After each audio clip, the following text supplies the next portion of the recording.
streaming live. Maybe a little bit of draw stream. We're going to be drawing the Ariel, the little MercMaid Knight, forthcoming book by Pixel Trader, Piper, and myself. And request for the trading card design thing. Pixel asked for MercMaid Blonde Kiss. So I figured, why not get in some practice doing live streaming and draw this lovely character. So let's do it. 2, 1, 5.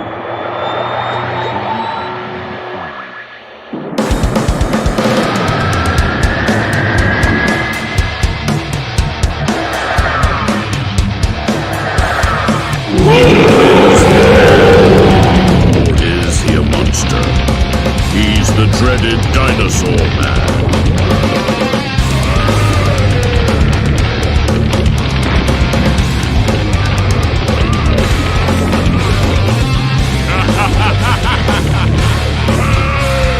Story of a man who developed a spaceship that travels so fast that its pilots vanish mysteriously into thin air.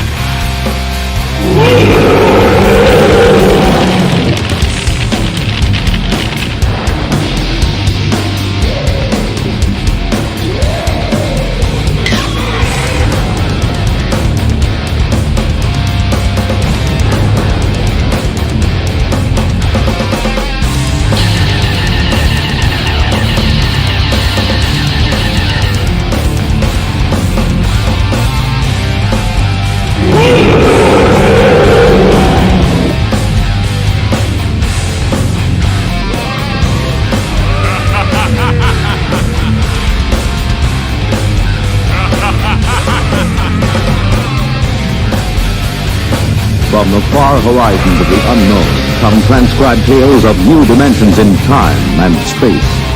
These are stories of the future, adventures in which you'll live in 1,000,000 could-be years on 1,000 maybe worlds.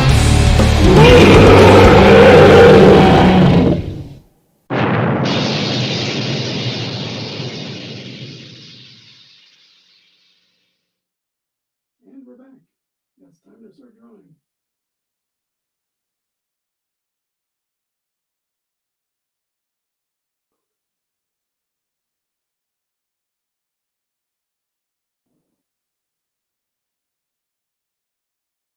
Camera. Oh my gosh.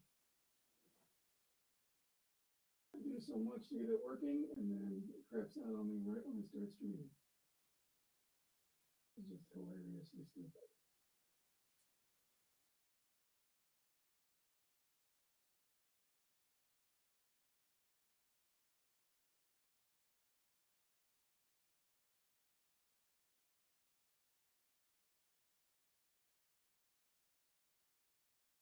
No clue. No clue why I did that. Anyway, let's get drawing. Guess I'm streaming to nobody tonight. That's fine. I'm used to doing this somehow.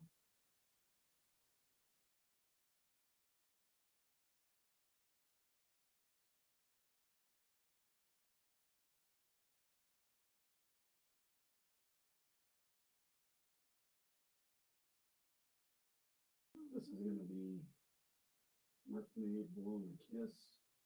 I understand that this will be on the back of the sketch card. Looking right at it.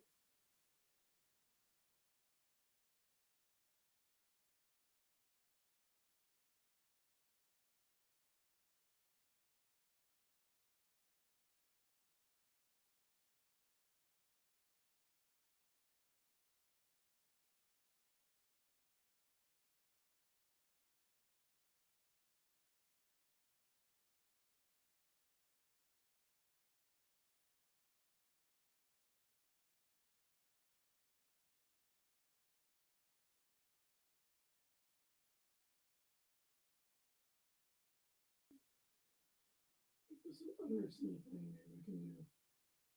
Here, swimming.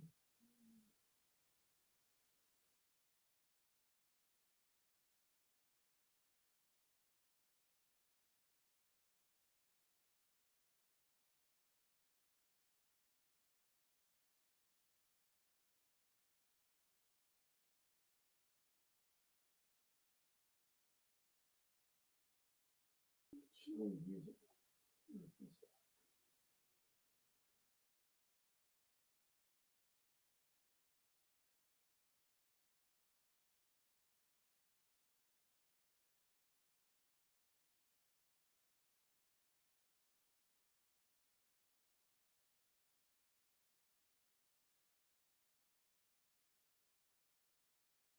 Audio settings are being updated.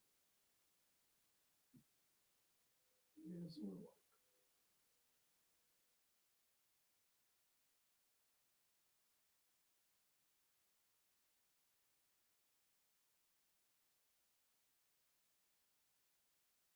I want to use voice mod tunes.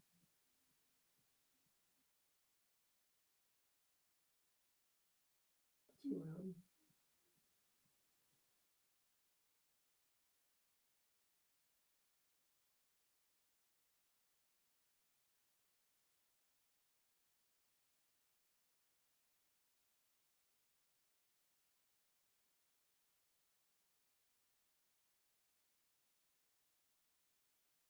Over here, the fingers coming up towards you.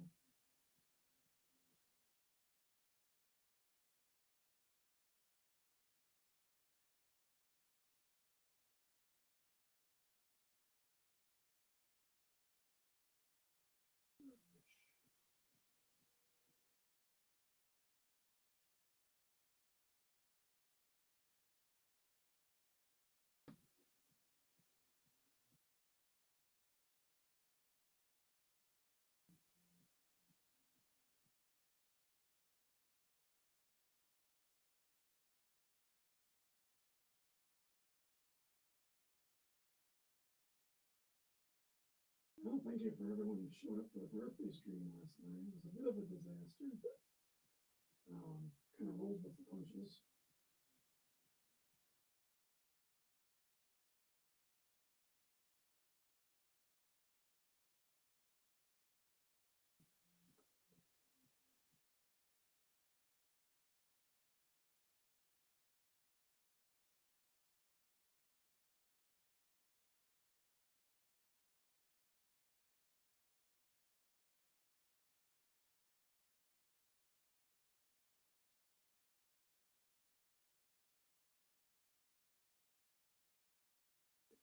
Nose in here.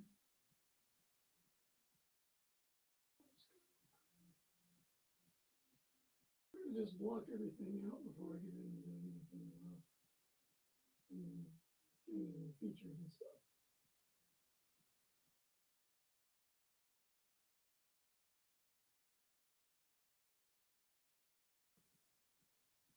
Let's see if I can get some other people to come in maybe.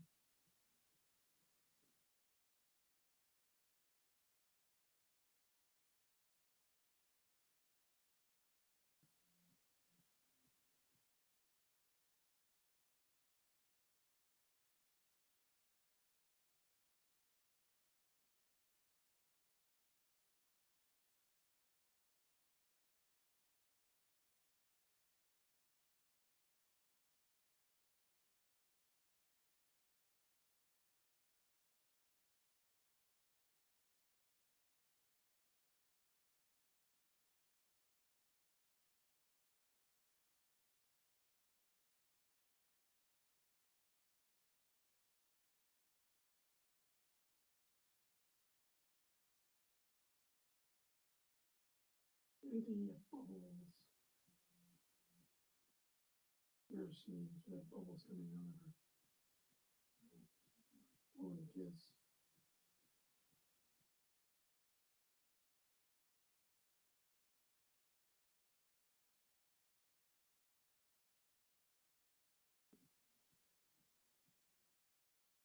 I want to make sure she's looking right at the person holding the gun.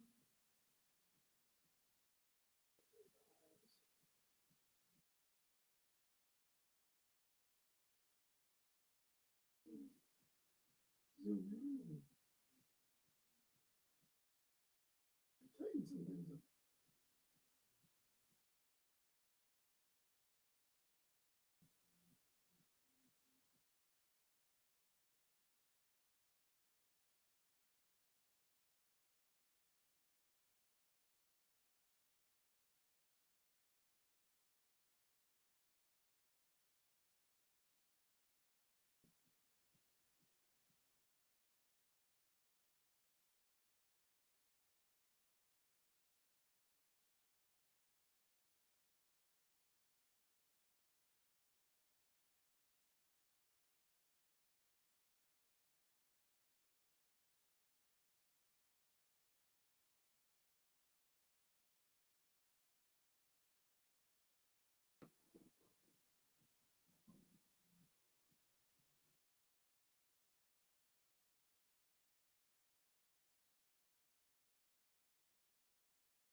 Thanks, General Piggy. Appreciate it. Thank you for stopping by. It's kind of a completely unannounced little stream here. Just had some work to do for this project, and gotta get used to streaming if I'm going to build my own audience and get everybody ready for Dinosaur Man. So, and Little MercMaid. There goes my camera crapping out. Come on, camera.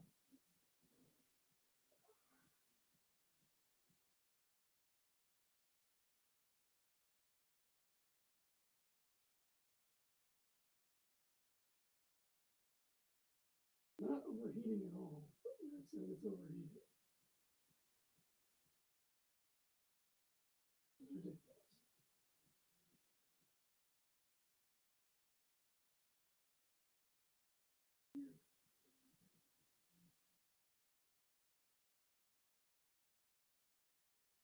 You'll have to buy a newer model. It doesn't do that.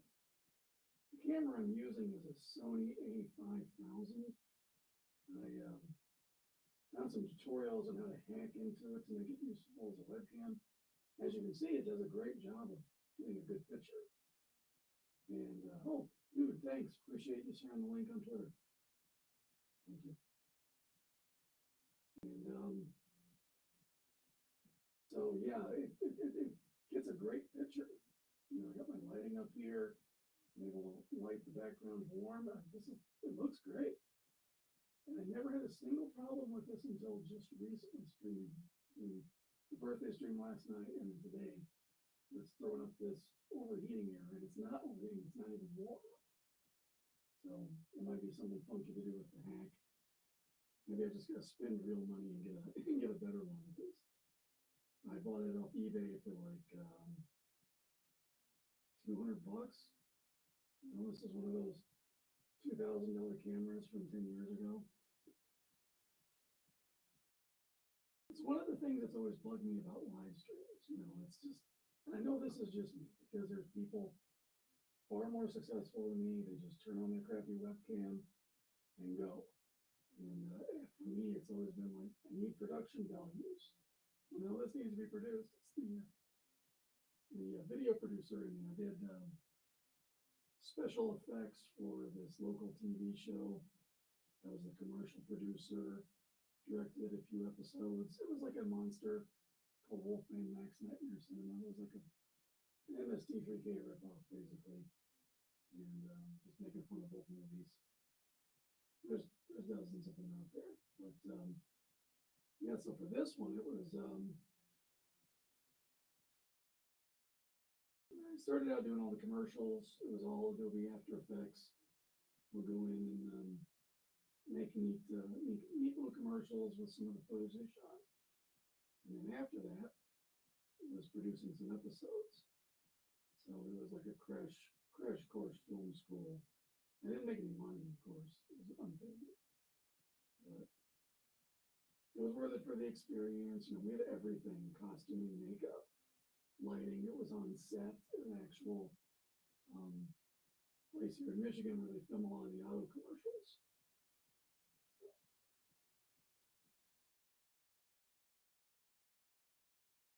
It was a lot of fun, and I've done special effects for some local movies, blood splatters and stuff. So definitely know my way around the whole cinema camera thing, but that's why I can't bring myself to just have a grainy webcam and go.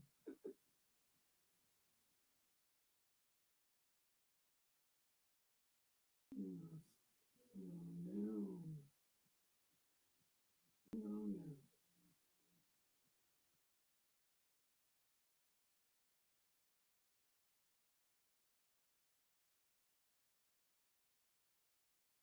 The lines I originally sketched.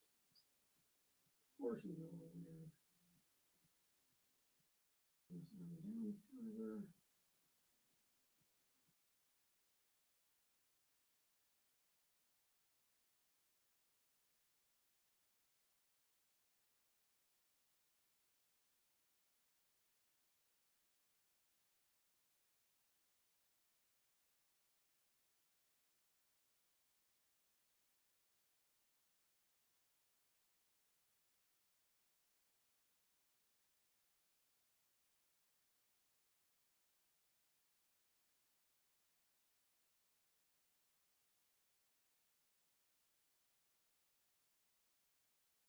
starfish just kind of peeping out.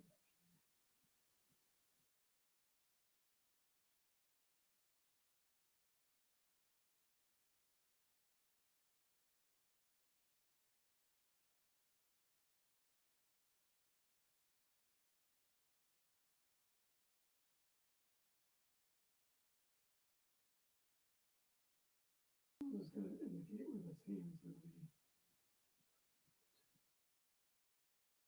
Probably won't even make it into the crop.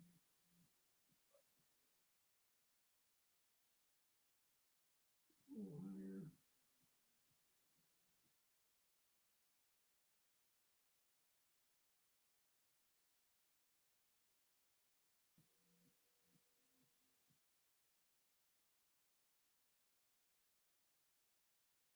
I have to remind myself what her eyelashes.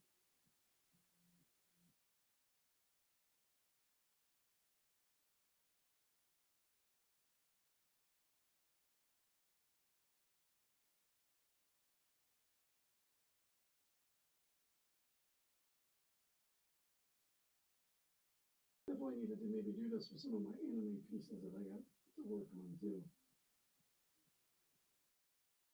Hola, Fox. Thanks for coming on. Thanks for showing up in chat.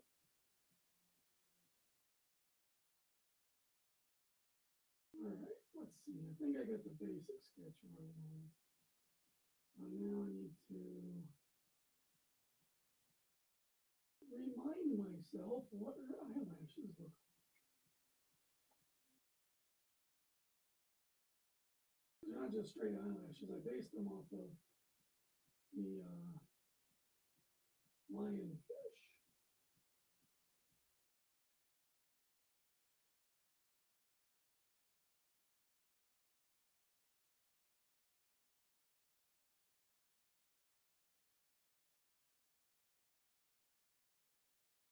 I'm just bringing up one of my other drawings so I can have it on screen while I'm looking. I kind of wanted to give her fish-looking elements, so with the eyelashes, it was all about trying to do the fins of a lionfish.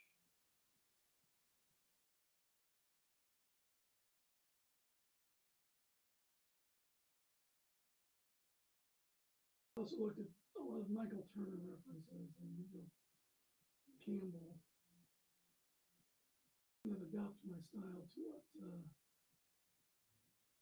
the other members of the group want.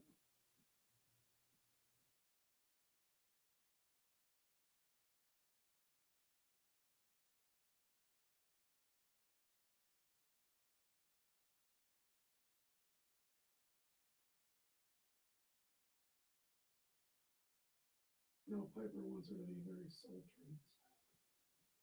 Yeah, do the Michael Turner style eyes, real thick mascara.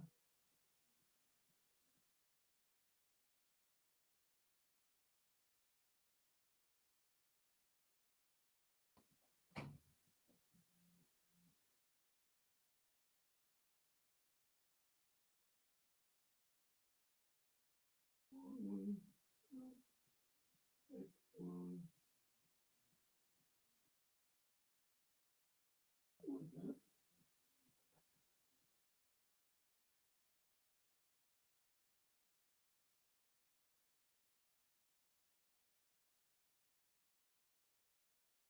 My audio is very low. Is that my microphone is low, or is it just the music that's low?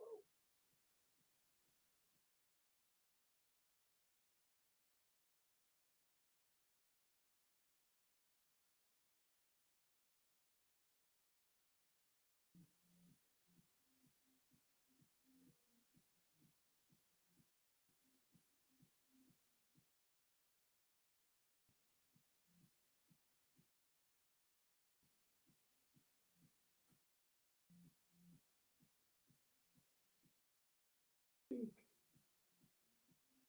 that should be better. I turned it up. I'll get it right eventually, but I might as well fail while I'm doing it and fail upwards from there. So I'm just trying to make sure everything's perfect first.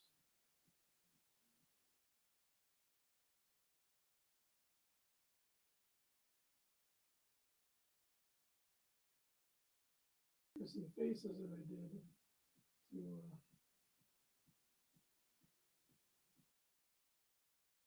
J-Bot, thanks for checking in.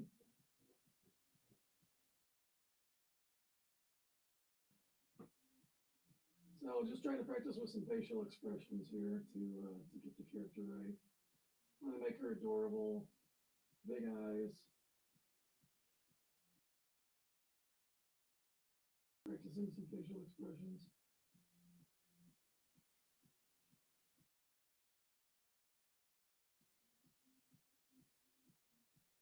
I like this straight on shot the most. Kind of gets the idea across of the wiliness of her eyebrows and such. But there's like this, the hairstyle is weird. It's like it's really hard to hear me. Why can't I get any of this stuff right when I'm actually broadcasting?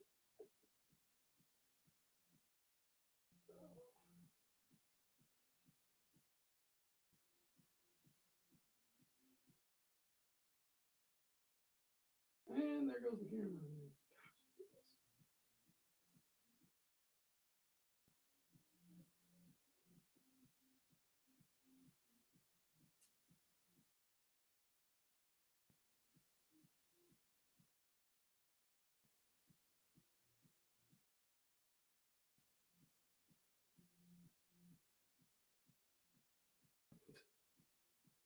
Just shuts off for no reason. Says it's overheating, but it's not even warm.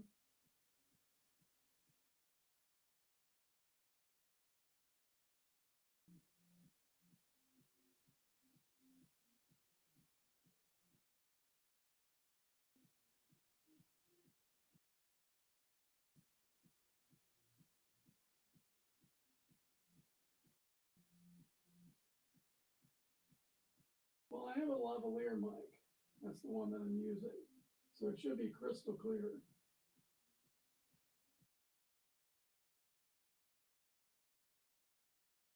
Let me, oh, okay, so voice mod is taking over the microphone. Hold on. 1, 2. Hey, that must be much better.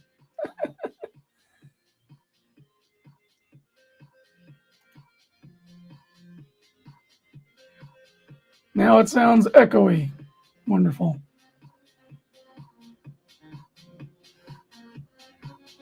Better, but echoey.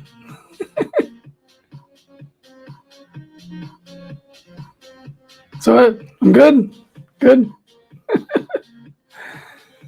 Ugh. It's like, sweet. Awesome. Back to drawing.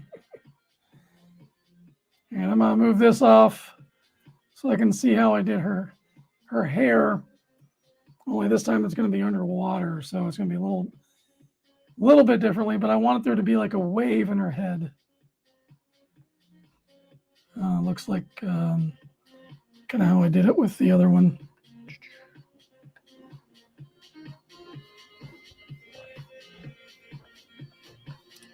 So it just takes off from here like an ocean wave.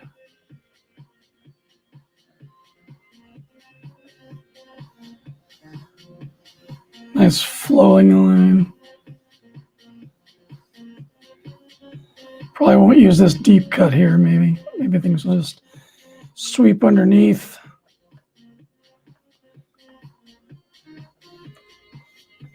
Can you guys hear the music at all?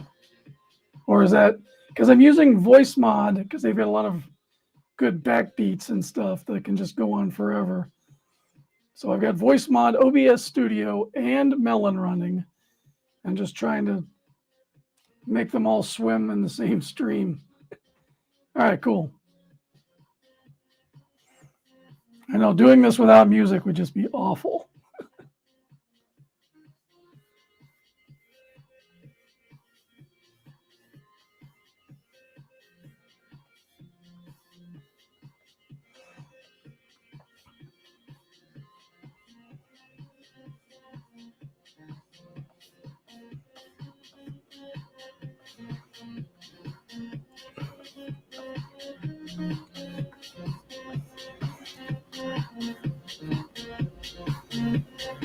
All right, so let's prune a little more of her ear here.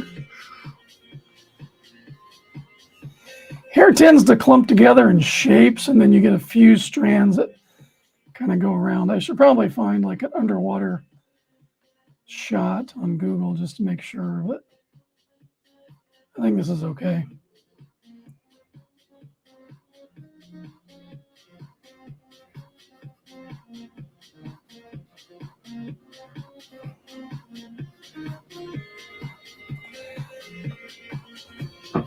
Saying earlier before any of you guys jumped on, I'm thinking like she should have some bubbles kind of coming out of her mouth because she's blowing the kiss.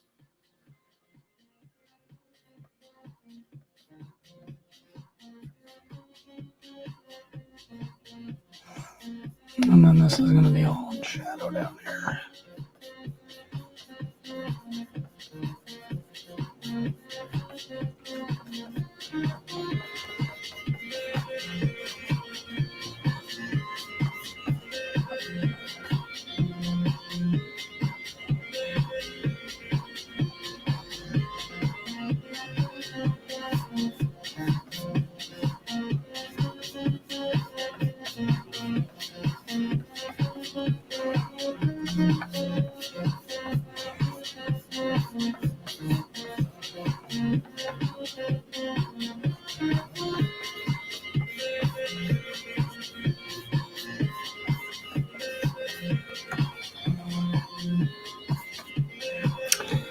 Oh no, my camera died again. Gosh.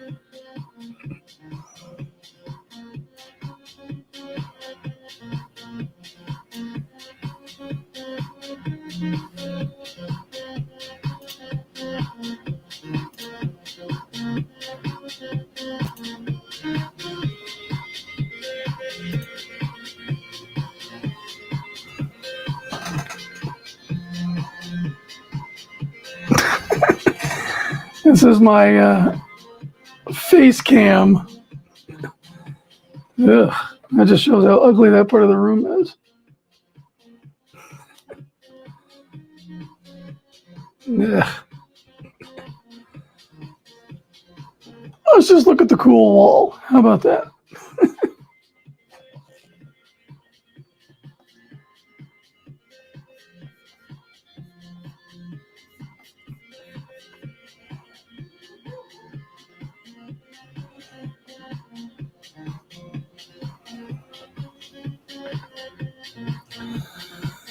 Yeah, let's see. I don't want to get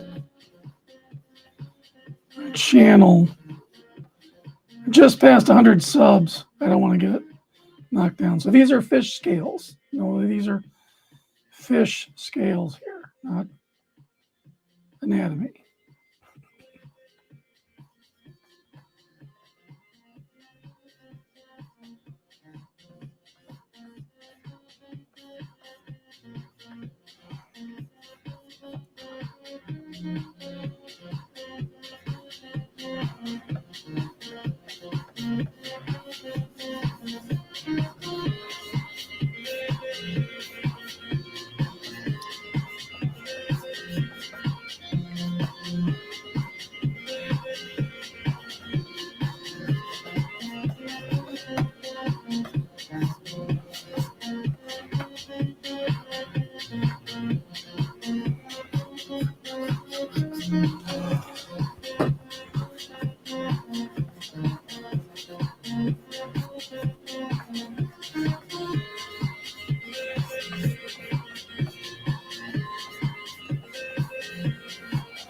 Just trying to make sure that all my anatomy lines are connecting properly.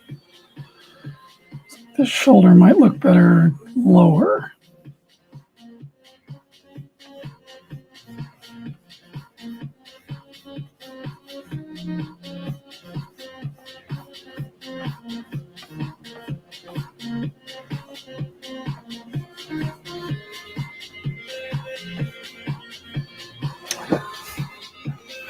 Drop that to the other one, and then need a little bit more force perspective with his hand. It's too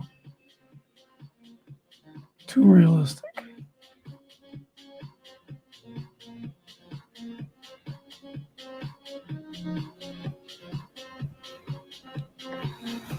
And then really bring these fingers out more.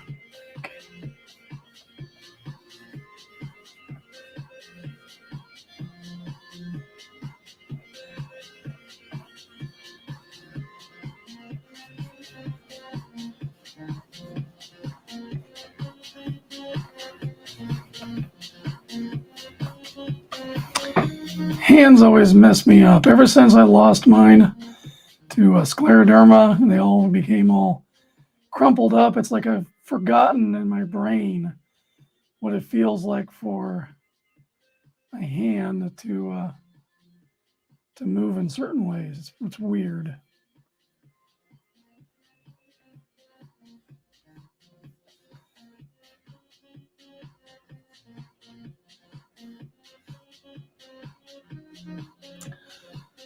Huh, it's crazy. So in my program, I've got my navigator box just kind of floating here, but it doesn't show up in the window. I'd have to dock it for it to show up in the window. But if it's floating, it just doesn't show up. It's weird.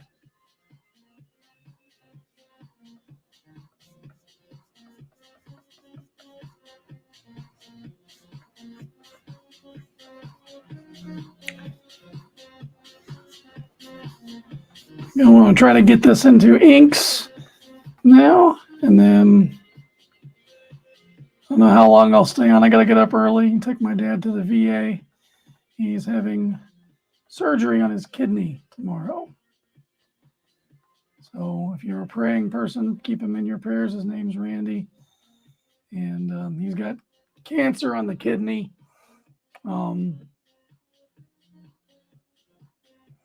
They might have to remove the whole kidney.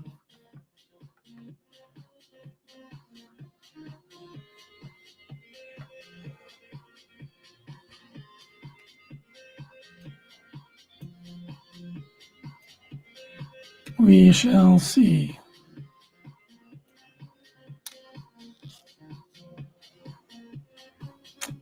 Okay, I'm going to drop this in the blue line. And now the fun part.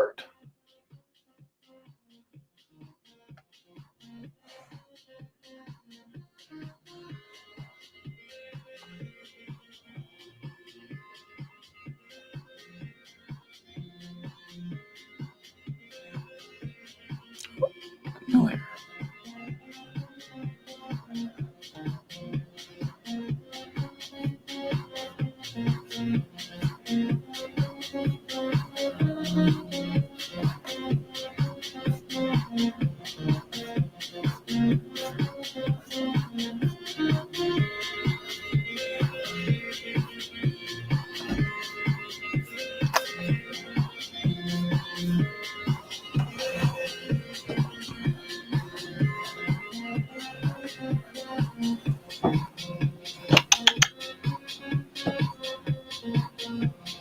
You want to come in? Say hi.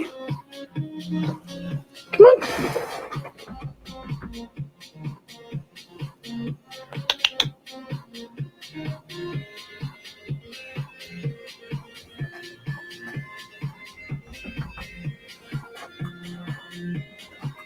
There she is. My co-host.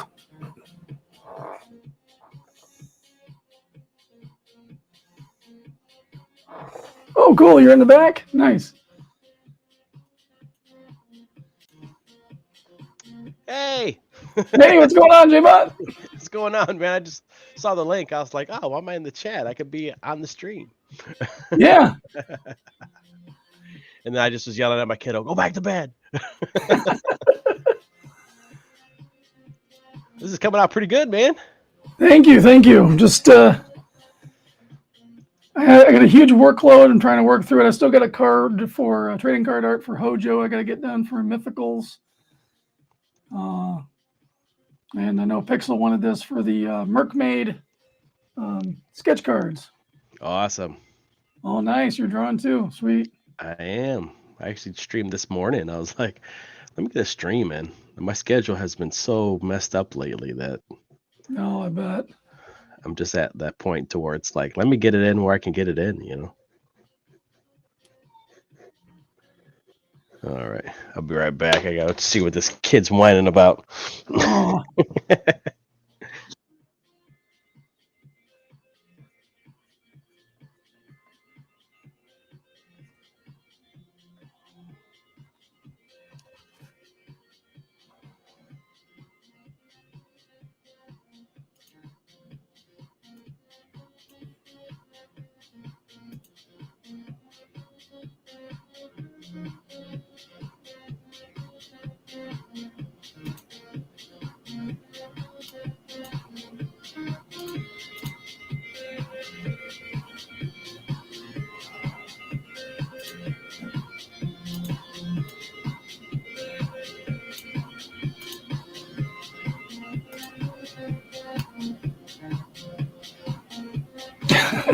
there we go.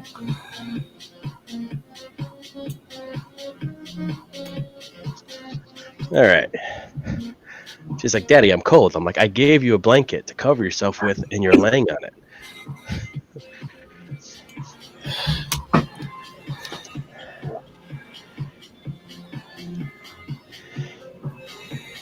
So what you working on there, mate? This is a. I started it this morning. This is one of my own characters, Rivet, and I was working on a chess piece for her this morning because she's really designed as like a cheesecake character. Mm-hmm. So of course, very exposed midriff, nice boobage, and I just kept thinking of her getting stabbed in the chest. So I had to design a chess piece for her this morning during a stream. I was like, let's do this, and I was trying to finalize some of her design. So, and then now I'm gonna draw her jumping into like a group of air pirates and kicking their asses.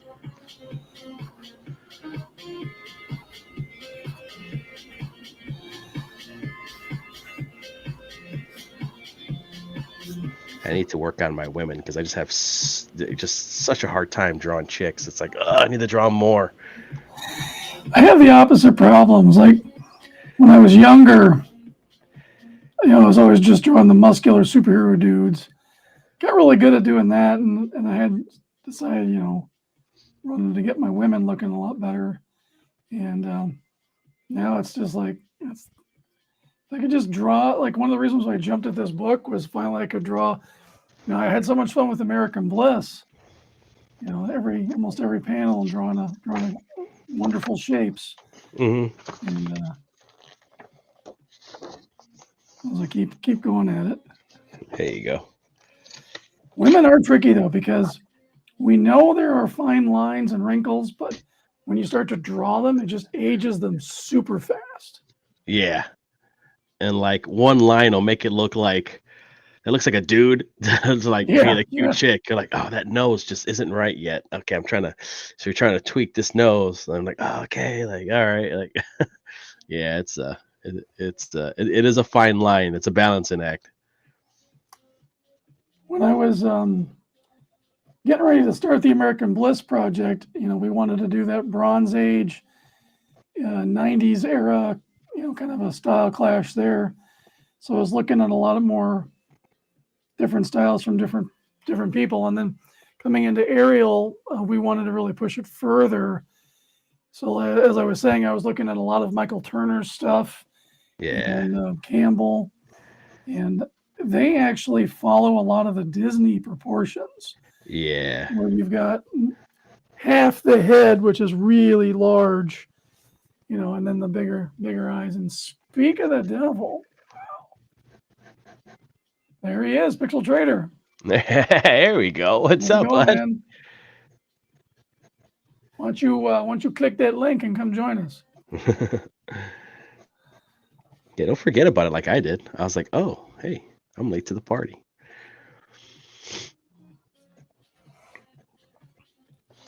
Well, this was just spur of the moment. I know every time I come on your channel and we do those draw things, I always leave it feeling really good because it was a lot of fun and a healthy experience, because most of the time I'm just here in my studio by myself, just cranking away.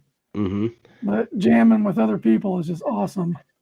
Yeah, I gotta start doing it again. It's just, I've been working Wednesdays like all day, and then I get home and put the kid out to bed, and I'm just like, oh, I'm going to sleep. And I guess I'm not even like doing anything else. Like I'm going to bed. Yep.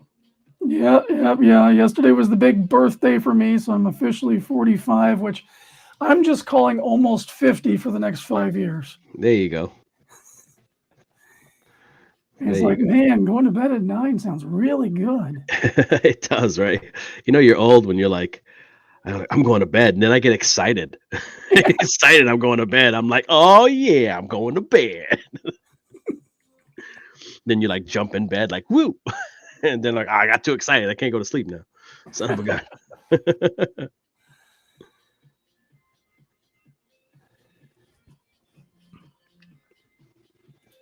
Pixel says he's got the little guy out for a walk, which is the strangest euphemism I've ever heard. It could mean quite a few things, I guess.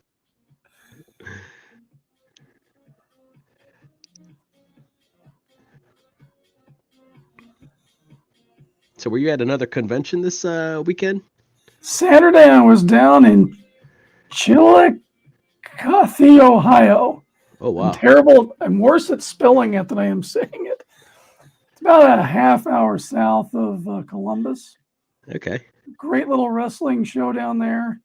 I was a guest and got to meet Wardlow, which was awesome. Oh, that's cool. That dude's super cool. And he loved my work. I did a piece with him and Samoa Joe. And it was pretty nice. And then I was sitting right next to the franchise himself, Shane Douglas. Oh wow. So that was cool. That's cool.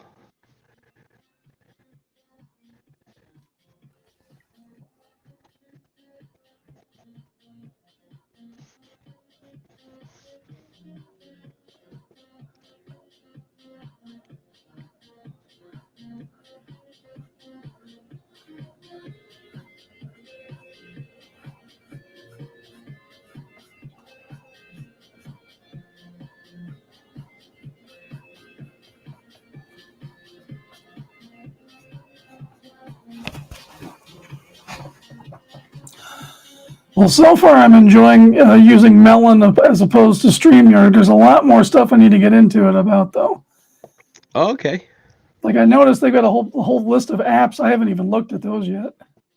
Yeah, I just use Melon. I don't do any of the other side stuff. What I liked about it was with the deal that I got. It's like you get the $15 tier, the $50 tier for 15 a month.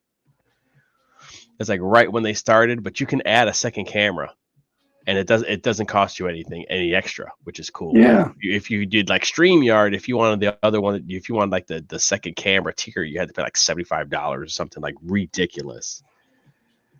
So that's I signed up for the monthly, so it's $9. It's not the 17 one. I figure if it actually makes money, I can do the $17 a month one. But for right now, it's like I got alternate cameras.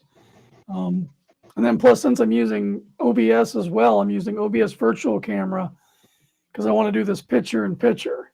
Yeah. And that's something you can't do with just the regular browser stuff. Get my co-host up here. How you doing? Yeah, I might get I got a window next to me. I might get one of those little windowsill things, and so my cat can come chill out too. He's always by my feet. And I'm afraid I'm going to roll over him with my chair anytime I try to adjust it, you know? Yeah, she hangs up here on her little chase lounge, and I got this really neat clamp off of Amazon where it clamps like a claw. And I was able to mount a camera just by clamping to the window trim. Oh, cool. In front of her cat tree, because it's really powerful. And you just need to get a little bit of an edge for it to clamp onto. So that actually works out pretty good. I just got to keep this other camera from overheating. And then I have no idea. It's like for real. I built this whole studio up to try to start live streaming. I got this camera. I ran dozens of tests, had it on for like 10 hours straight and never overheated. I go to start my live stream once yesterday. Overheat. Oh, What the hell?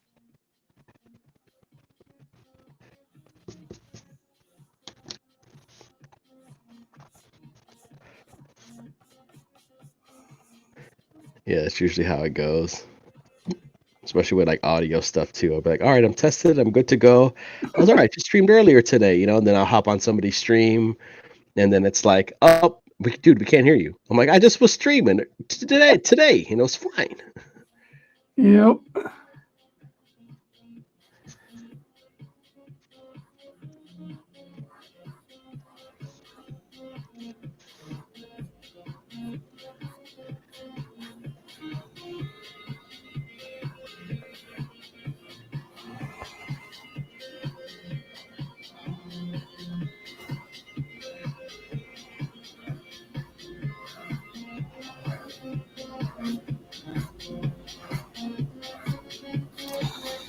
Did you get a chance to see Cocaine Bear yet? No, I haven't. I totally have to recommend that movie. Oh yeah? It was a lot of fun. I mean, I went into it expecting a Sci-Fi Channel original movie, hokey terribleness, and it was actually really well made. Oh, that's cool. Yeah, it's really gruesome, so it's not for the kids. Like, they really show the bear chomping into people's skulls and stuff. Oh God. Yeah, it's pretty bloody, but it's also like very humorous too. So it'll have you going back and forth between cringe and laughter. Oh wow. That's cool. It seemed like a neat premise and looked like a lot of fun.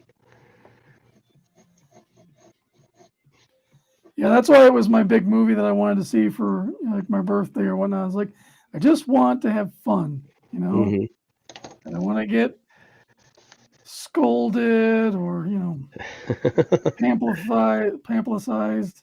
Yeah, I just want to go to the movies, laugh, and enjoy myself. yeah, please don't lecture me. I'm just here to see a movie. Yeah, it was totally worth it.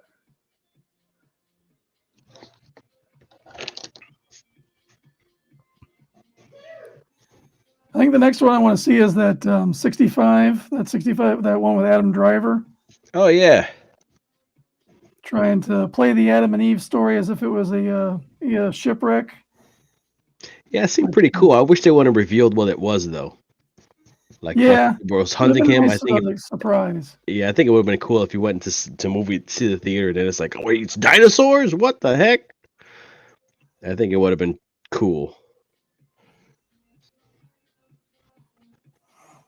But they don't have the guts to do that. You know what I mean? They got to tell you everything up front. I definitely want to support what Adam Driver's doing because I know he's ever since Star Wars, he regrets doing Star Wars. He thinks it's really ruined his career. Yeah, I mean he's a good actor from what I've seen, the stuff that he's in. He just needs more opportunity. I think I think Star Wars kind of hurt everybody, honestly. Yeah, I would put Driver in a category with like Cillian Murphy, for example.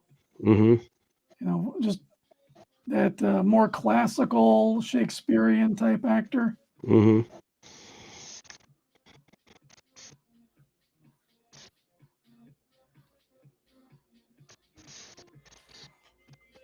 Yeah, like a real actor. Yeah, exactly. This guy's a real actor. I can't remember what I was watching. I saw some movie and I was like, it's like I was watching a real movie. I can't remember who I was talking about. And they're like, yeah, right? Yeah, like you were watching a real movie.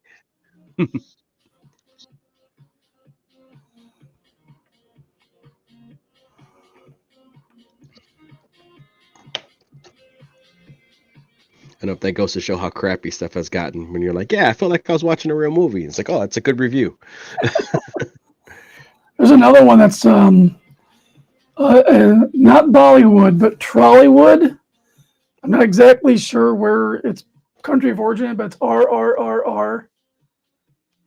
And it's just insane, over the top action movie. It just looks really crazy.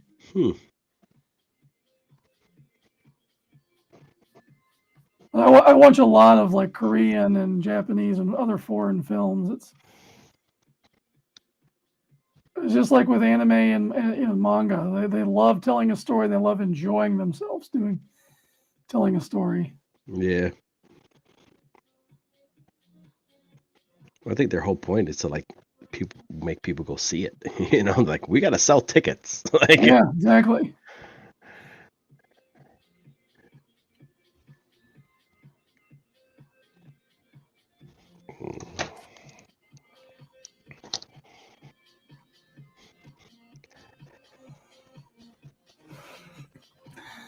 Fly Fox in the house. I love cringe.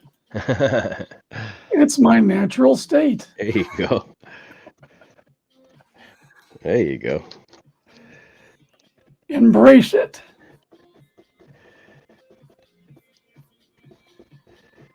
Let's see. What's the thing my military friends would say? Embrace the suck or something. Yeah. Yeah. Fly Fox was molded by the cringe.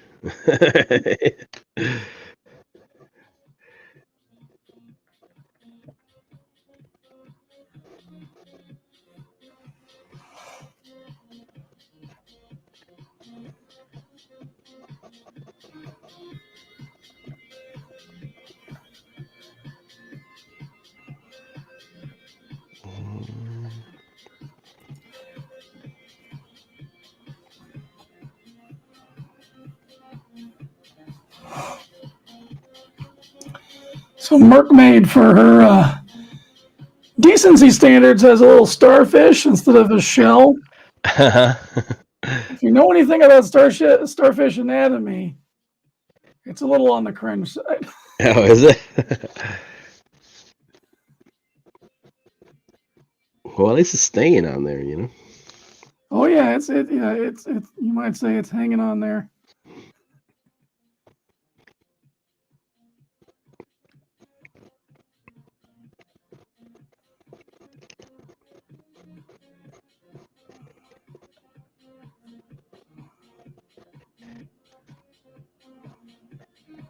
Yeah, I was watching Drink with Brink the other day, and he had the guy did Forsaken Gods. That looked pretty interesting. Oh yeah, I haven't heard much about that book, but I have seen some art, and it looks pretty sweet. Yeah.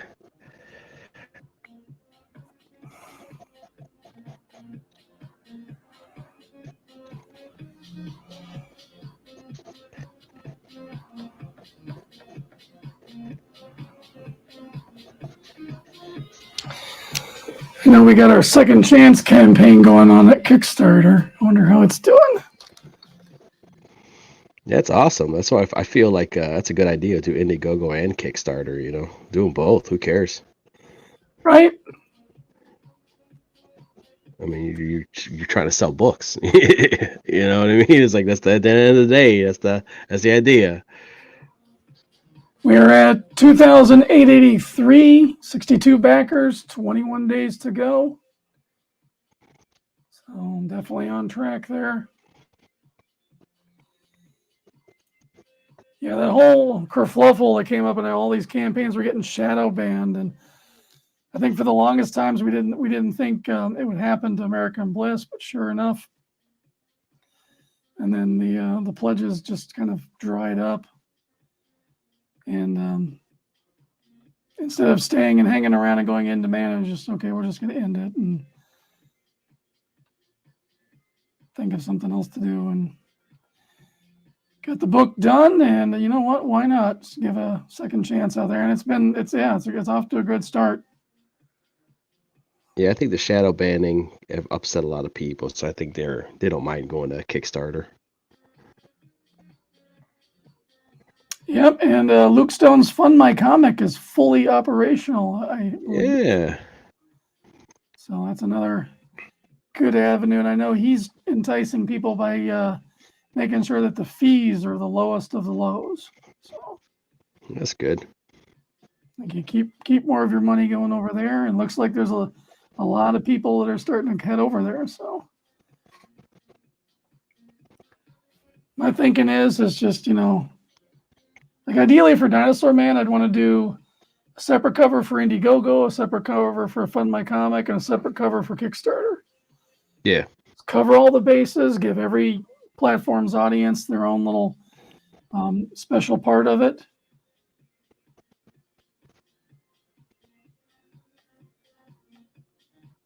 Yeah, that's a neat little touch, Not that you'll have like, I don't think you have who I have to have this cover and the other cover too, but just to make them feel special, be like, oh, this is my cover. Oh, that's my cover. Oh, cool. Yeah, exactly.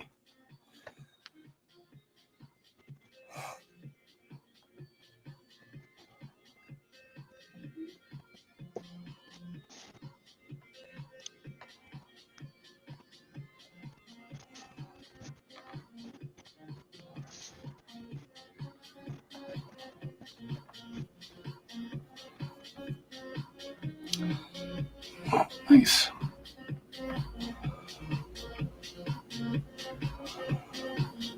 Oh yeah, that's coming out great.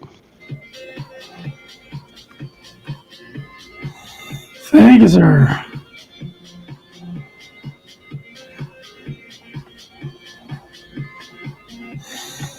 How far along are you on the kids book? I was doing a doodle for it. I wrote some more for it, and then I was doing a piece that was kind of going to be my first piece, and I was inking it, and I just hated the way it turned out. So I'm like, damn it. So I'll probably do some more writing and then pick it back up again, doing some more. Fair enough. I was just like, I think this is gonna be my first piece, and then I was inking it, and then I was like, I don't like it. I have to come up with some kind of conflict for, or some kind of obstacle that he's gonna have to overcome, and how he's gonna exactly do it.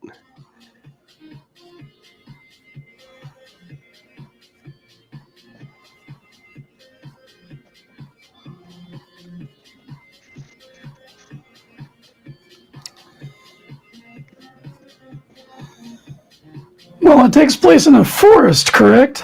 Yeah. So that gives you all kinds of like maybe forest fire, maybe wildlife rampaging. Yeah. I was looking at like something like that, or maybe a flood, or a flash flood, or something like that. Yeah. Still, yeah, I'm kind of like, it could be some kind of, For some reason, I was reminded of The Secret of the NIM. You ever see that when you were younger? Yes. Yeah. So her kid was sick, and it was raining, so there was water coming in, and she had the rats to deal with coming against her. There was a lot going on. That was such a dark movie to be a kid's movie back then. Yeah, I got to see it again. Actually, I got it on a Blu-ray, I think. And I was like, and somebody brought it into the store, and I said, I'm taking this home. So I got to check that one out. That and I got to watch the Dark Crystal. I've had the Dark Crystal forever, and I've never seen it. That's like one of my childhood favorites. And the Netflix series was amazing, and then they just canceled it. Well, that's Netflix for you,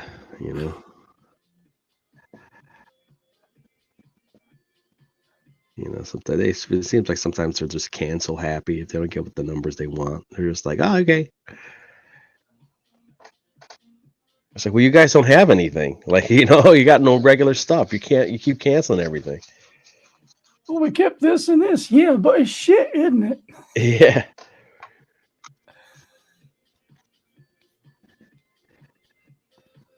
Like, we got The Witcher. It's like, yeah, without Henry Cavill, like, what the fuck?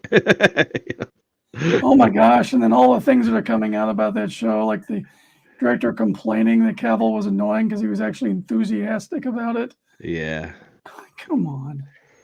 It's like you guys aren't helping yourselves here, because like the people who watch the show are fans. You know what I mean? So it's like, how dare he fight for accuracy of a source material that he likes? Like,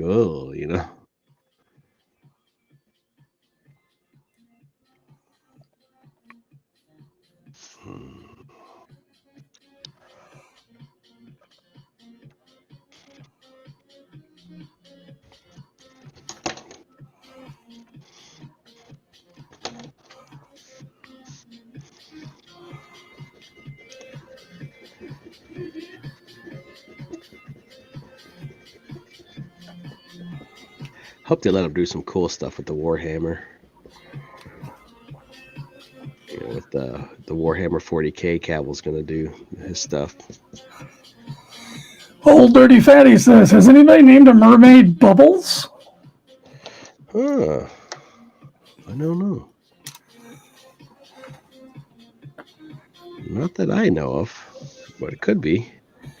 You know, we do have a supporting cast. We haven't spent too much time talking about it. I'm not sure exactly how many mer people Piper's even got written into the script, but maybe one of them could be Bubbles, and There you go. maybe they have a problem with digestion.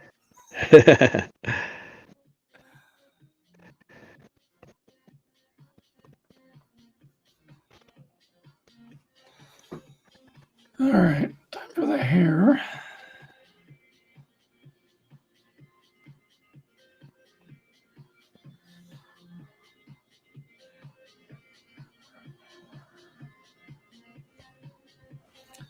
Always draw your hair on a separate layer. Oh yeah.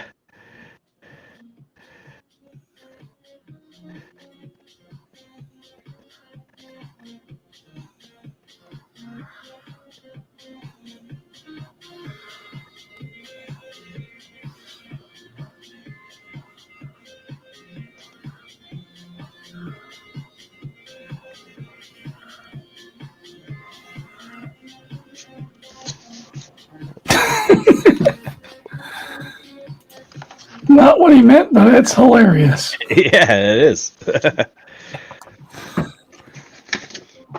And then opens it up for so much silly banter and be like, shut up, Bubbles. Stop calling me there, guys. Because, of course, it'd have to be a fat dude if you're going to be Yeah. farting all the time.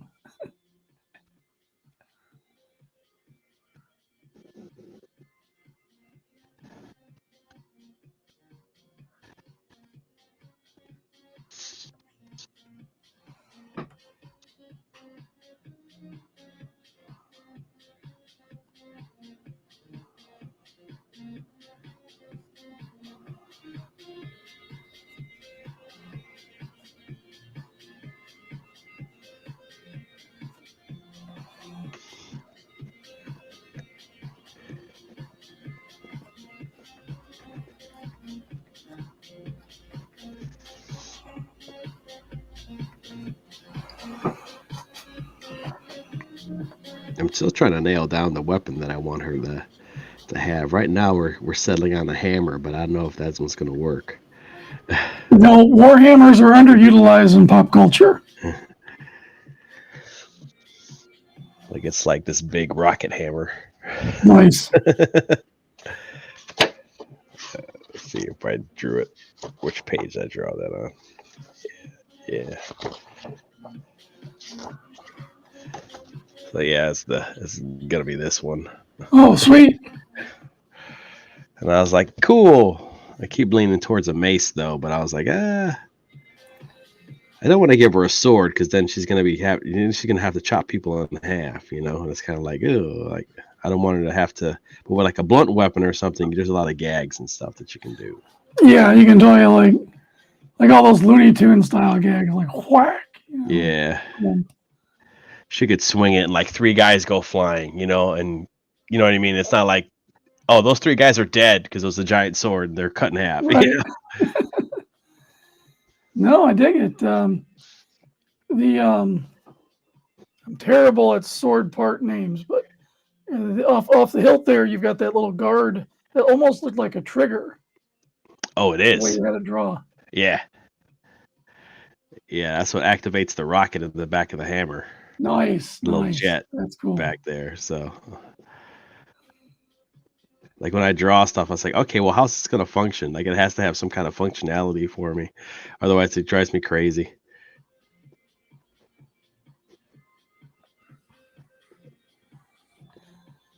Yeah, one of the plot devices in Dinosaur Man is that he's always looking for like his cool signature weapon. Haven't really explored that much, but it's like he always ends up having to not have a weapon and use his brute strength and his jaws.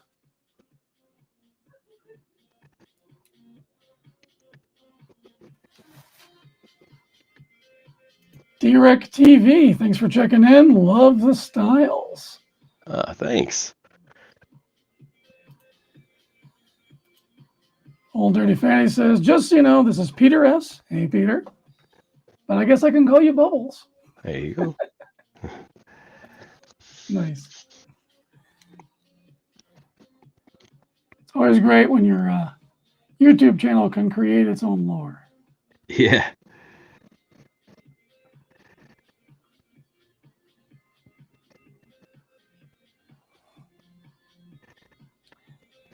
You seeing some of the art that our friend Matt Barr has been dropping?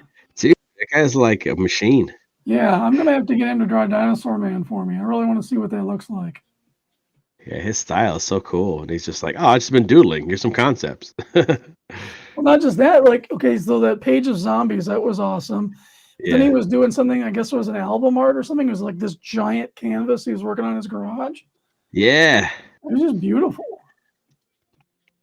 Yeah, that was like for some like thing overseas or something, like some insane I guess like athlete thing that he couldn't even like really talk about. So he does like sports stuff too, and like paints, and like it's like dude's like Matt's like a true artist. You know what I mean? It's like, man, this guy does it all. Yeah, the Renaissance thing. Yeah. I've been watching a lot more of David Finch, and I recently watched one where he had one of his mentors on, a teacher. I'm terrible at names, so I apologize for forgetting the guy's name. He's been around for a very long time, worked with Frazetta. Oh, is that doing, Watts? Wash paintings. Is that Watts? Watts, yes, Yeah, Watts. yeah. My gosh, that dude is awesome.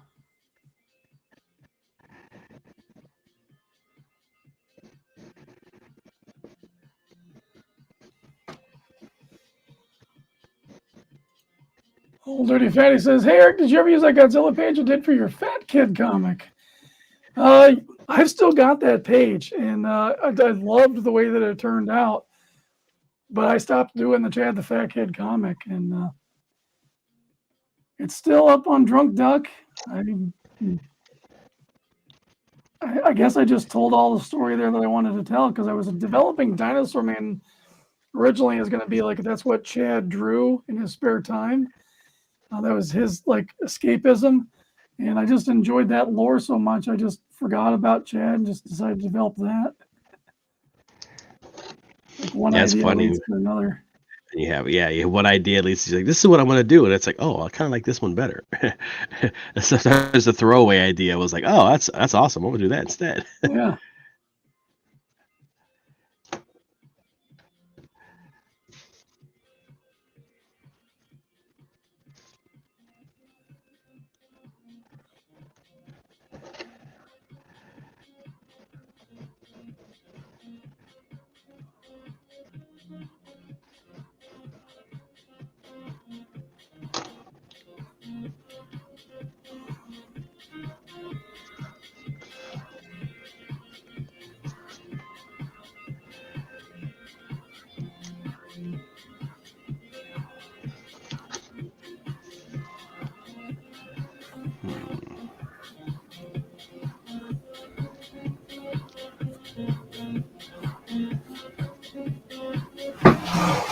No, that's not bad.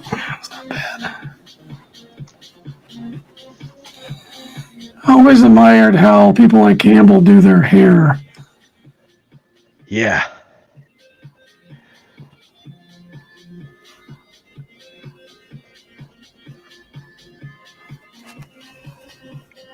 I didn't know they did the statue of that Mary Jane he did. Oh, and it looks so good. It's like his art just came alive. Yeah.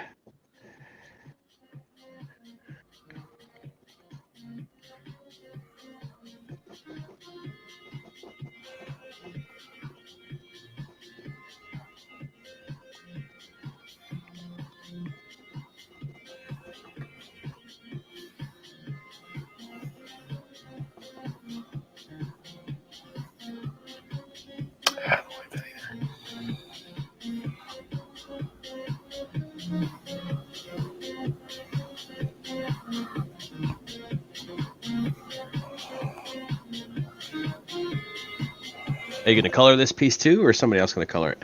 I need to find out from Pixel if he wants me to color this or not, because like our original plan for the book was for the interiors to be black, white, and red. So it would have tones. He was going to do the tones, and then we'd have the bright red hair and the bright red blood. Oh, that'd be kind cool. of an artsy piece, but Yeah. Just not sure if that's exactly where we're going with it, because obviously you want to make what the fans are going to want to buy the most.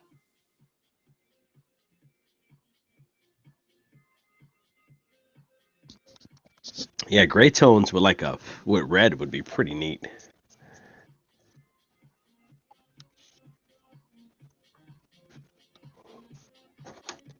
But again, you're right. Like, how many people are going to buy a gray tone comic? Mm-hmm. You know? I know when I started out doing this, all my comics were black and white, and it was hard to sell to some people because of for that fact. Yeah, which is weird because manga does so well, you know. Maybe it's not that way anymore. Maybe, just like you said, manga does so well now. It's like,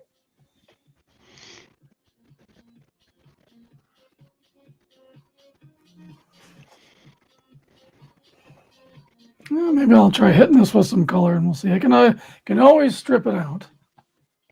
Yeah, I can always just do just make it its own layer, and there you go.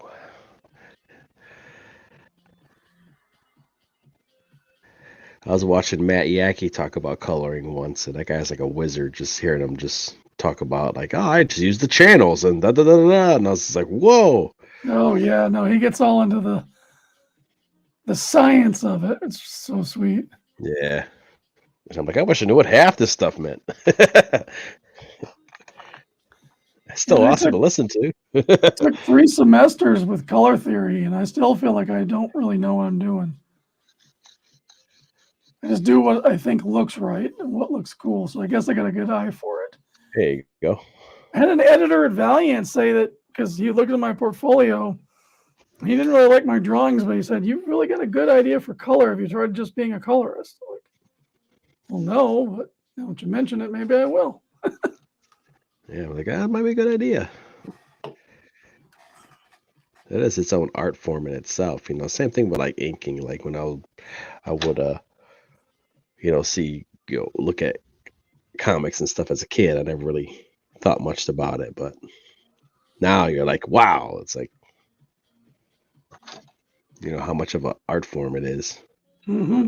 Somebody can like make or break your art too, depending, Yeah, that's true. I'm really looking forward to the Dinosaur Man project that Big Boy Robo and I are doing. Oh yeah. Because him coloring my lines is just magical. And then I've got the challenge of coloring his. And the pages he's been sending me are just insane. I know he's been working on that for a while. I'm like, when are you going to come out and play, Robo? I got to work. All right, man. Well, that's something that's going to be super cool. Yeah, he's definitely good people. He's the colorist right now for the Darren McCarty book that I'm doing with Mess Bucket Comics. Okay. So it's Darren's life story, written by Dominic Riggio of Mess Bucket Comics. It's 177 pages long, though. Oof. So this thing has been an albatross around my neck for the better part of 3 years. Wow, that's do 10 pages at a time, send them off to the colorist, and then wait for him to get the budget to keep doing the next 10 pages. And we just keep moving forward with it. It's almost done now. There's like 7 pages left for me to do. Wow, they got its home stretch, man. Mm-hmm. Feels good. And then I got to bounce and get right back on the British Bulldog book. That's about a third of the way drawn. And then I'm starting MercMaid already. And so yeah, that's awesome. That's why I'm not doing so many cons right now, is because I've got plenty of work. Not to mention all my anime gigs. I've got 3 new voice actor pieces I got to do, starting on them this week and get them wrapped up probably by next week before the shows start. Okay. What do you mean by voice actor pieces? Well, Like I started doing anime art because I love anime and all that. Mhm. I did these 8x10s. I kind of specialized them in the design, so there's a good room for a voice actor to do a signature on. Oh, okay. And that developed into me doing custom pieces for the voice actors that they sell at their tables. Oh, that's cool. Yeah, so that's Yeah. been a fun gig. Yeah. I can show off a couple of pieces.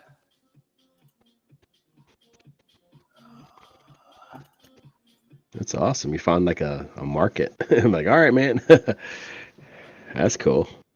Yeah, it's nice. I was telling my buddy Adam MacArthur early on when I met him, he really liked my Yuji piece from Jujutsu Kaisen. Mhm. And I was telling him, look, man, I would just love to stay home and draw for you guys and not have to do quite so many shows.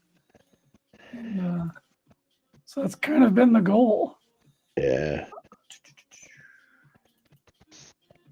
Yeah, steady work for an artist is like chef's kiss, man. You're like, yeah, baby.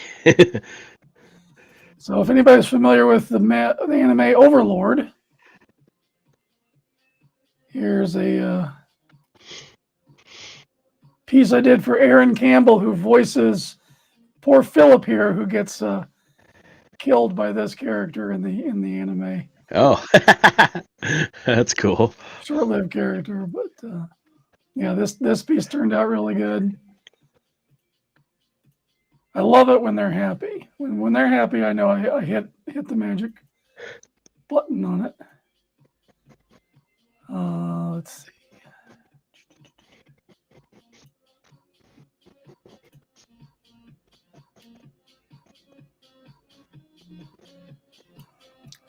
Where's that newest one for Christina?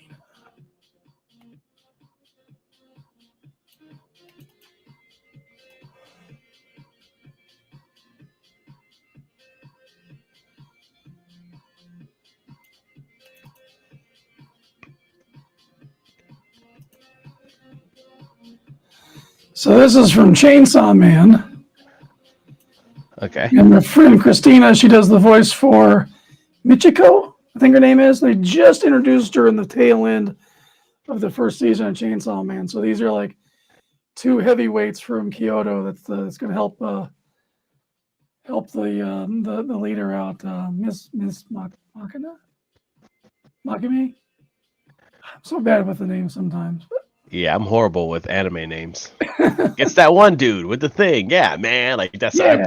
I just how I describe like last one I watched was like My Hero, and I was like, yeah, man, like the crow dude, and then you got the guy that turns like to rock, and then like like All Might's like the only dude like I remember, and then like Deku, and then the dude who like blows up with like the grenades on his hands, like like that's me talking to young people, and they're just like, oh, you mean I'm like, sure, man. Yeah, and I got most of the hero names down, but when they'll use like their surnames, the family names. Like, hold on, what's the other name? Okay, oh, thank you. I'm in my 40s. Give me some time. I'll recollect. Yeah, I'm just like, what? Yeah, when they have like, you gotta name them like Goku, Tien. You gotta okay. I can remember that. Piccolo, I can remember those. When you're like so and so, guts, like I can remember that, man.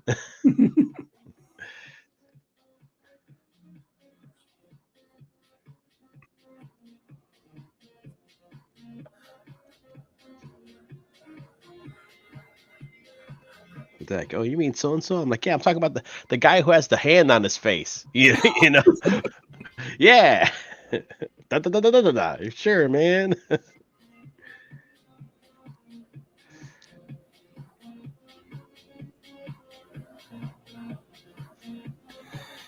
Oh, maybe that should be more of a salmon color. Starfish.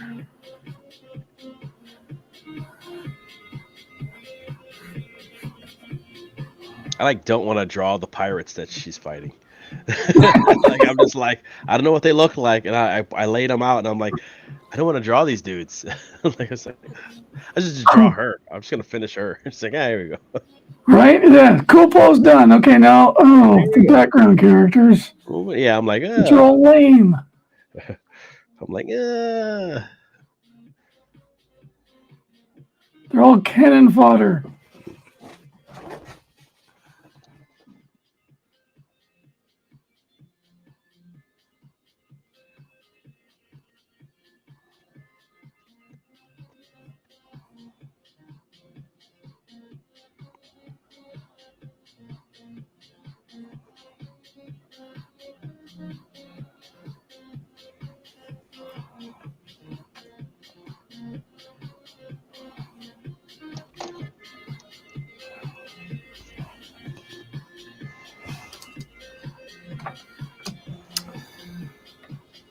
The hair.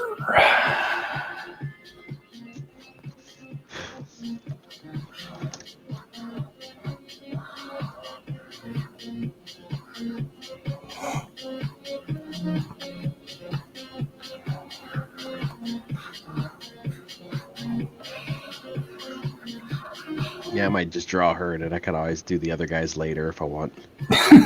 Just put her on the light table and draw everything around her, everything else, and then trace her in if I want to or whatever with the light. There you go. I'm not liking this lead because it's like smearing everywhere. Like I'm like, what the heck, man? I have switched up my sketching style. I've been developing a new style. My buddy Josh Lyman, who was on my stream with me last night, really kind of turned me on to the 2mm colored pencil leads.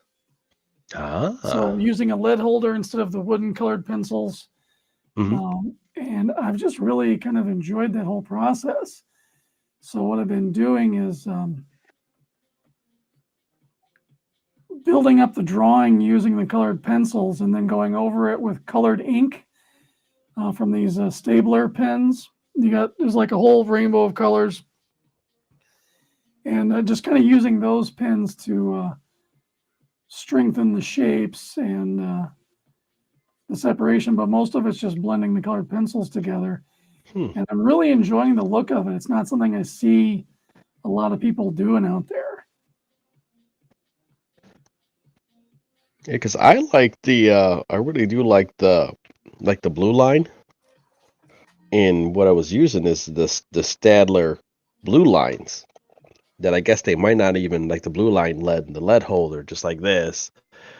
And then I'm actually using lead in it. This is a HB, and I thought it would smear less because it was hard. I thought, but I mean, this thing's smearing all over the dang place. But the blue line like comes out way like super clean, and I love the way it looks.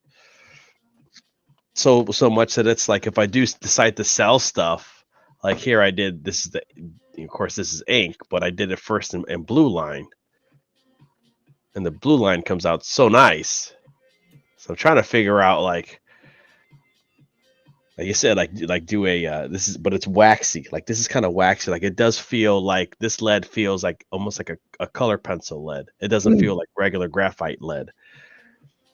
And I like the feel of it when I draw. So I'm kind of with you where it's like I wonder if I can get like a gray or a black or something and use just use one of these and put it in there instead of do the same thing I do with blue line, but except do it like in a black or something, or maybe use that, do like fine lines instead of even doing ink. If I wanted to, I can use a black like pencil like this or something. Give it a shot. If you go on Amazon, look for June Gold. It'll have like a little pencil set. It'll come with the multicolored leads and a couple of lead holders. That's what I got started on. Let's see if I can share this stream here.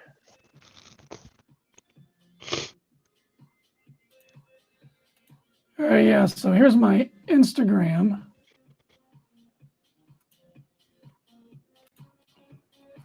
So here's a man thing I did. This was one of the first ones where I was really kind of exploring these pencils. Mm-hmm. So there's no ink on it whatsoever except for some colored pen and the white pen that I went in. The rest of it's all these colored pencil leads. I'm just changing the lead out of the lead holder and just kind of going in there and really feeling it out. I never I never got a grasp really on colored pencils while I was in college. I had a couple of classes with a teacher who went on to Disney, worked for Disney out in California, but he turned me on to the Doc Martens watercolor dyes and colored pencils. This was before the alcohol marker craze. So you would be able to do the watercolor and then go over it with colored pencil and just kind of multi-layer it, and they would blend really well together. And so this kind of reminds me of doing that. Yeah, that came out really well. Yeah, that was a good one. And then let's see what else is. Here was a Godzilla. I didn't get, this was an unfinished one, but just kind of just keep going over the same shapes and building the shapes up. And where's my, oh wait, Beastman. I think Beastman is in, yeah, there's the Beastman. Oh wow, that came out great. Yeah. Yeah, it really captured that fur too, with the purple in it. Yeah, there's a couple of areas I don't like up here at the top. I'm a little like, I could have done that a lot better. But like as far as getting into the face, getting the drool, the color in the eye, yeah, I'm overall pretty happy with it. Yeah, that came out awesome. So are you going like, so let's say when you're doing the when you're doing the orange, you're drawing it in the orange, you're drawing the red in the red. Is that what you're doing? For this process, I usually start out with a shade that's close to the same color family. So I started in red for this one, and then with the fur, I started with the orange because the pinks and the reds will blend with the flesh tone more naturally. So that's kind of my thought process. And then anywhere that I wanted to cool off, I would do in the purple. Okay. So the shadow areas are all done and shaded in the purple. And just kind of keep building up on it. So the Godzilla was a brown sketch and then started building in the greens. Okay. There's more red lines there.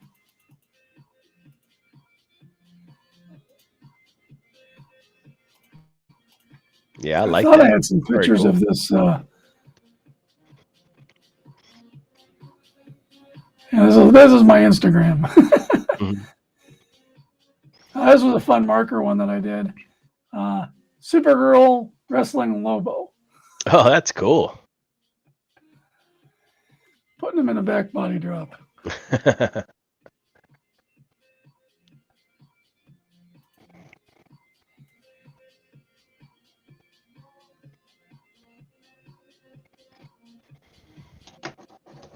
I'm not liking the angle of this leg.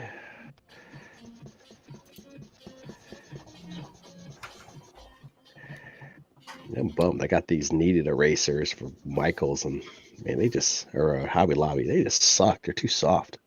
You know, ever since I moved to the house that I'm in now, I cannot keep a putty eraser from going bad. They'll sweat on me, and then they'll turn to stone in this house. So I think the humidity is just like terrible for them or something. I never had that until I moved into this house. Yeah, I just I had I think the one I had, or the two that I had, which the dog ate. Man, I probably had since, I want to say at least, I probably had them during high school, man. Oh, geez. So they're over 20 years old, and they were like working great, but it's like I got these new ones, and it's so gummy, like it's so soft, and I'm just like, I try to erase with it, and it doesn't give you anything to, I don't know, they're just so dang gummy, like they're too soft.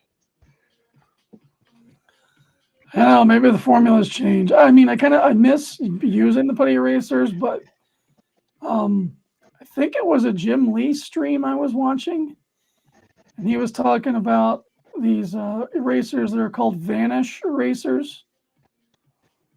And they are the best eraser I've ever used. Like seriously, they do a really good job you do get the eraser shavings, but they do a really great job of cleaning the paper up. Yeah, that's what he used and he recommended, and so I was like, okay, I'll try it.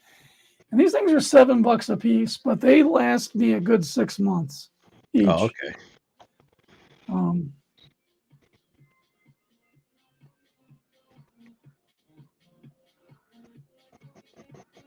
Vanish. Are they white erasers or what type are they? Yeah, they're white. They're pretty big. They're a big solid chunk, probably about 1.5 inches long. And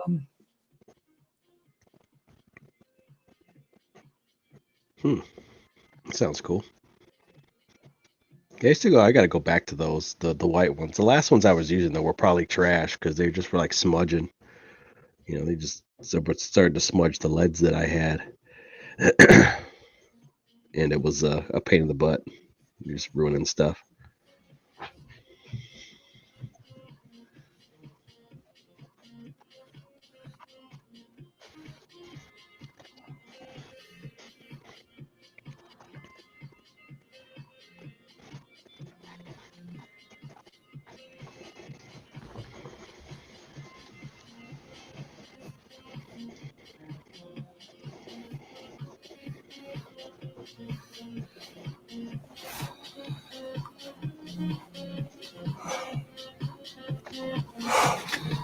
Under the sea, indeed. Yeah,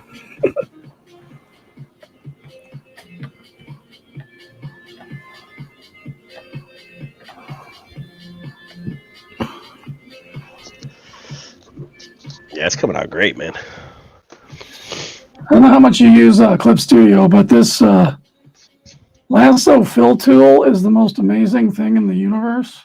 Huh. I might have to get that. I've been messing around in Procreate, getting back into digital stuff, but I think having something like Clip Studio, and is it like a one and done or like charge, or do you have to pay monthly for it, or how does that work? Man, there's either option. Like I'm on an enterprise one where it was one and done. I think I get updates up until the next new version 3, and then I'll have to pay for it again or move to the subscription model because they just changed it. But on my iPad, it's been $5 a month, and I've never heard for the $5 a month. So yeah, I see people doing some neat stuff with Clip Studio, and I feel like Procreate's all right, but you're very limited to some of the stuff that you have, especially how many layers that you can have. I tried Procreate, and there was just so much emphasis on the gestures, and that's lost on me completely. Yeah. But it's like, oh, I want high res. Oh, are you ready for 8 layers? You're like, what? Oh no. Like, that's what do you mean 8? That's it? And you're like, that's fine too. You need more. You're like, oh crap, man. Something gotta go.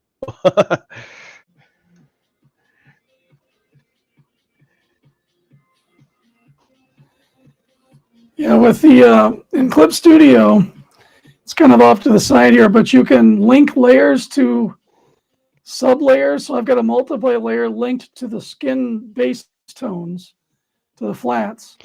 And so with this lasso tool, whatever shape I draw will shade, and it's staying within the confines of that flesh tone.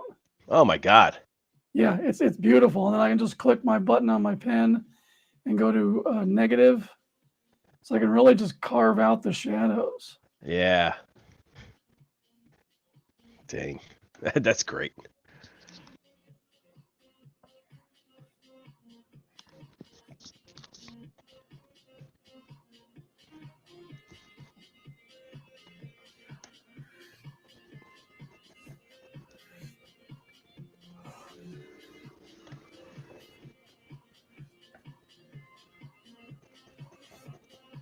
Oh, no, that's got to be bigger.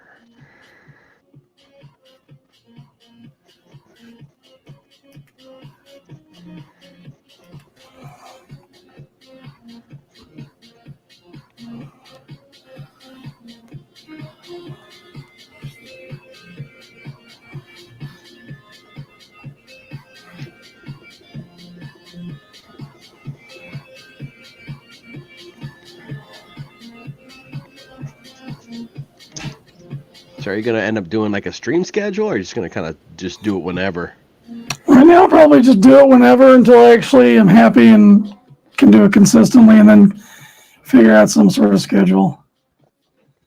I guess I'm not worried about stepping on any toes because everybody's streaming all the time anyway. No kidding, man. It's Kind of like, hard to find a time when someone's not. But yeah. So it's like Wednesday, maybe, and then everybody's streaming like, ah, crap.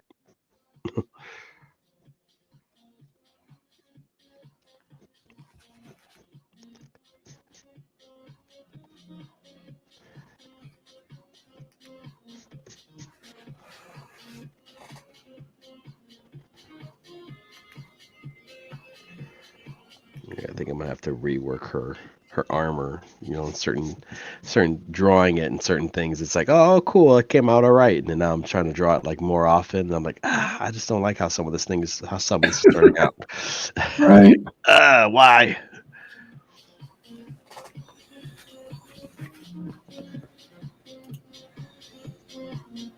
Old Dirty Fanny says, I'm a clip user too. Why would you use anything else for comics? Yeah.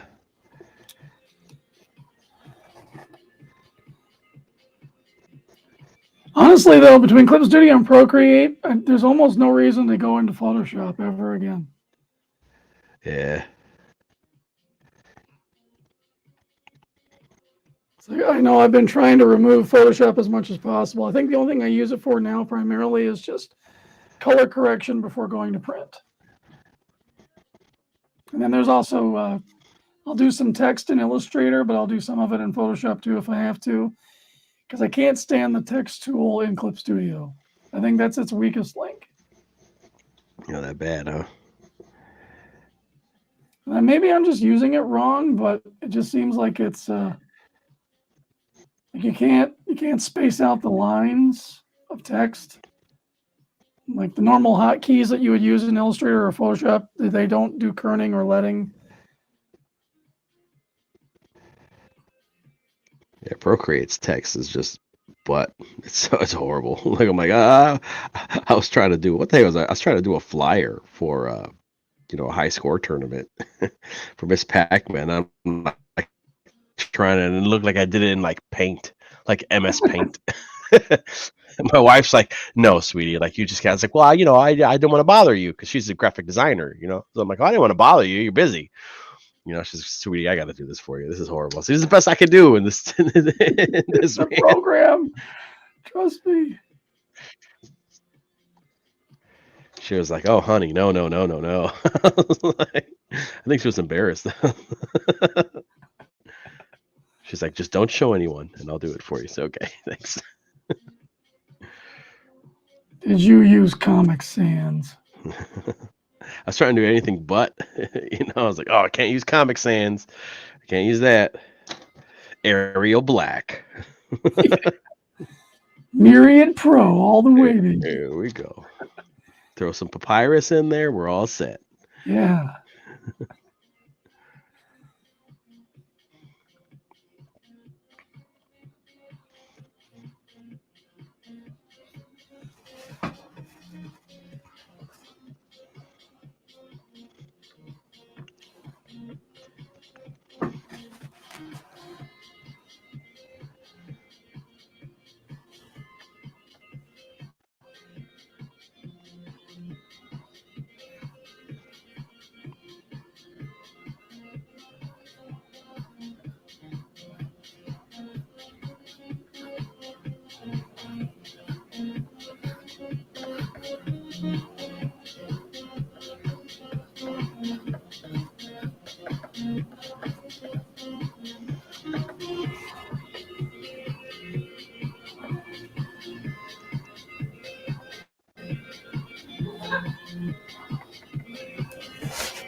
Another annoying thing with Clip Studio we were talking about last night is how you're zoomed out, everything looks great, you zoom in, and suddenly there's holes in everything. Oh. Yeah. And I'm notorious for forgetting to zoom in. Mm-hmm. Yeah, or you're like, where's this white line come from? And you're like, what?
Make this longer.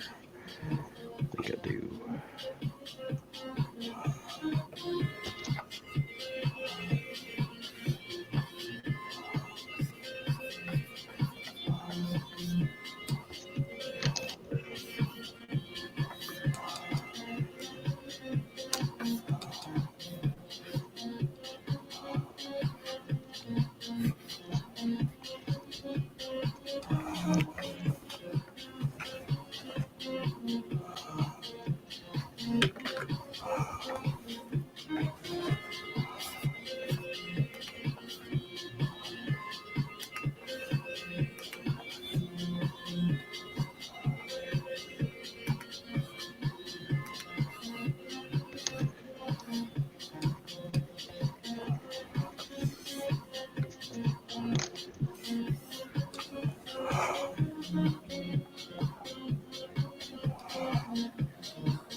Let's see. That's nice right there.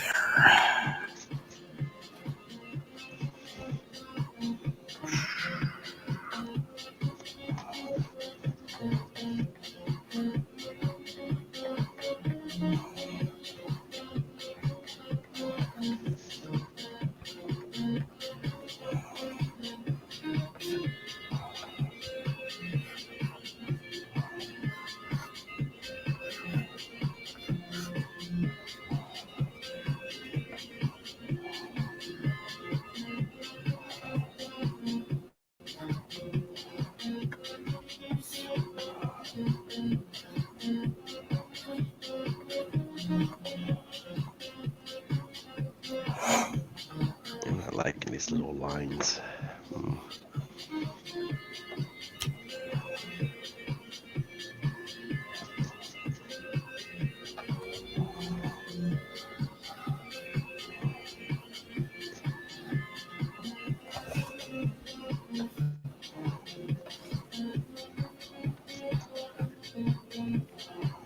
What the heck am I looking at?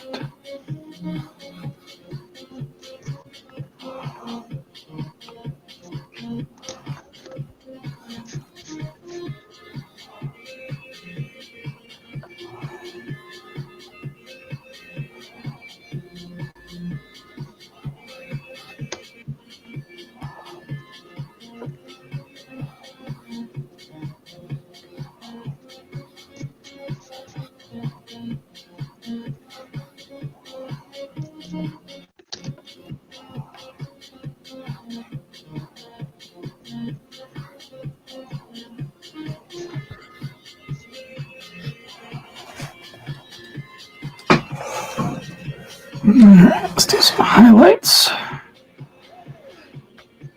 Maybe soften some of these shapes.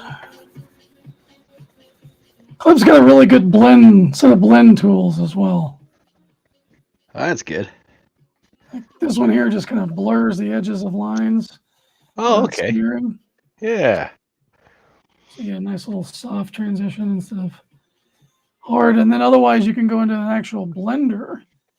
And that works really well as well for just kind of airbrushing in some things. Yeah, it's coming out great. Yeah.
His hand's looking like my butt. I gotta fix that hand.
Yeah, I was like, I gotta get Copics. I'm still gonna use like gray tone Copic markers. I use them all the time, and I got them. I used them once.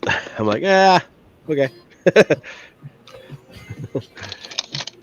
Like, They're an interesting dragon to try to slay. They are. I'm like, why? I'm trying to work fast. You gotta get all the the little streaky things and stuff, and I'm just like, dude, like, what's going on here? They are very forgiving, though. Yeah. Yeah, I gotta give it some more time. But I was like, this is gonna be great, and I'm like, oh, this is harder than I thought it was gonna be, man. I thought I had the theory down, just trying to physically do it, like trying to actually put in practice was like, oh, I'll just do black and white. I was like, all right.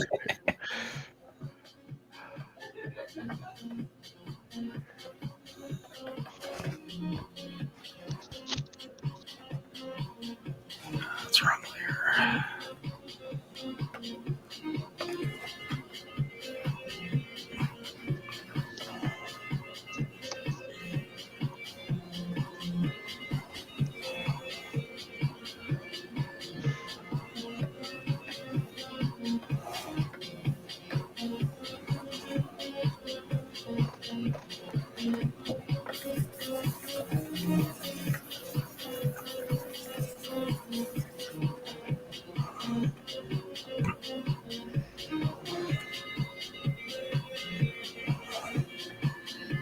Hopefully Pixel can just crop out this gimpy ass hand, because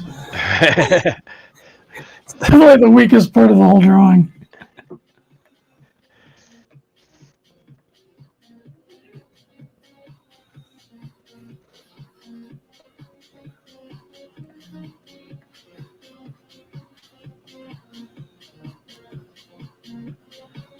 That's for a. Is that gonna be for a? Is that for a sketch card? Is that what that was for?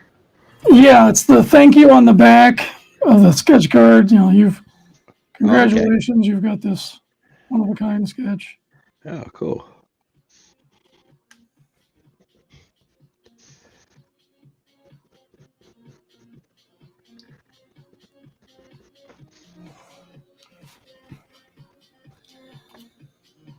Dirty Fanny says, I envy those who just pick up a new tool and fearlessly and crush with it. Yeah.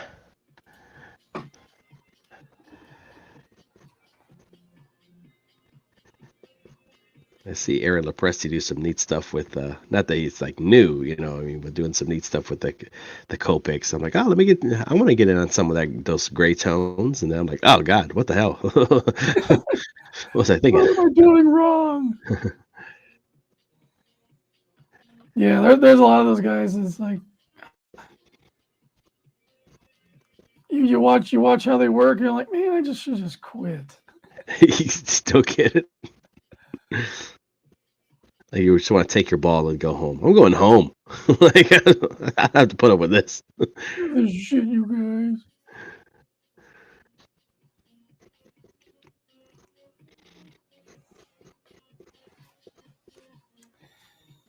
All right, I will send this off to the boss, and I will see if he wants anything different.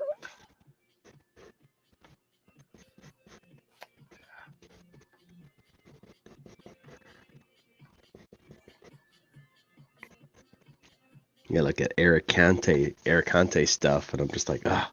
Oh my gosh, that dude's such a machine. I know. I'm like, why do I even bother, man? I'm just like, ah.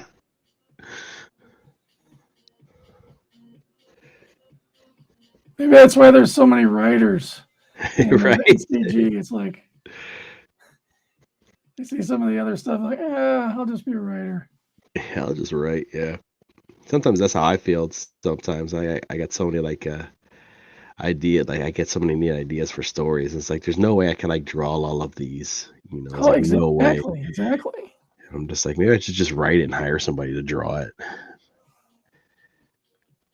I honestly would love to hire somebody to draw some Dinosaur Man stories. If I could afford Jose at $200 a page, I'd have him do a 20-page story, no problem. Oh yeah.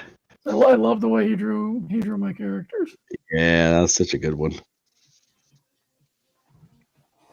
Yeah, that is working on stuff and Luminavox. It's like, dude. And he's like, oh, by the way, it's going to be 2 volumes now. He draws like 1,000 comics every day or something. Yeah.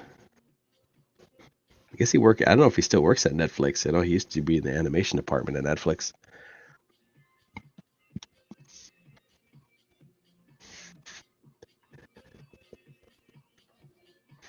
So about how much work that guy pumps out, he probably doesn't need to anymore.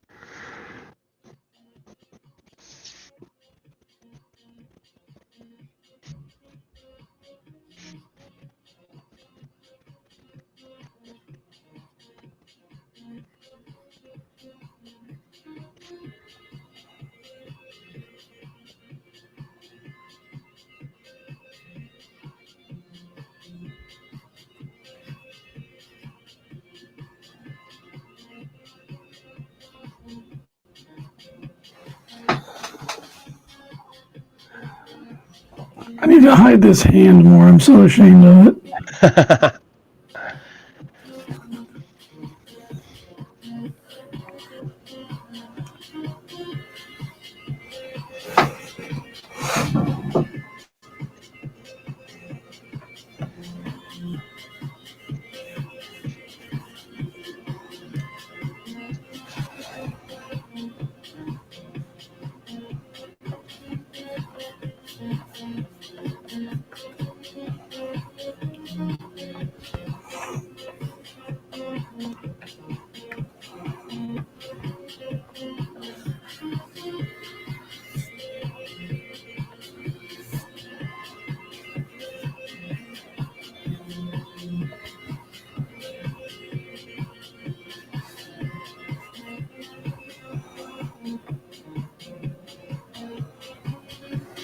There we go. Make some waves. There we go.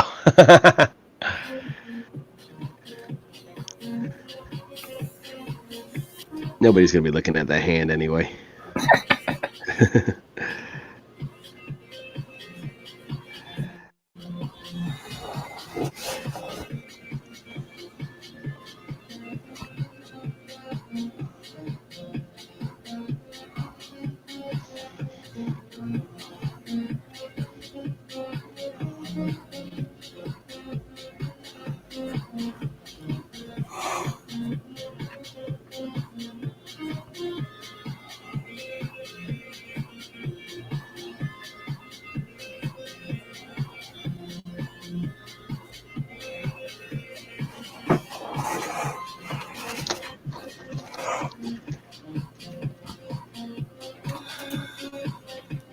Dirty Fatty says Fragga got me into developing my quick draw skills. It's still what I'm weakest at, but I practice every day. Yep, you practice every day. That's what you gotta do. Definitely. Yeah, Fractober was so fun, man. It's a shame that this year, I know he was super busy, so he couldn't do it like every day like he did, but and then he changed the format, and I'm just like, what's happening? I don't understand any of this. You had to submit on certain days and so, and I was like, I don't understand anything.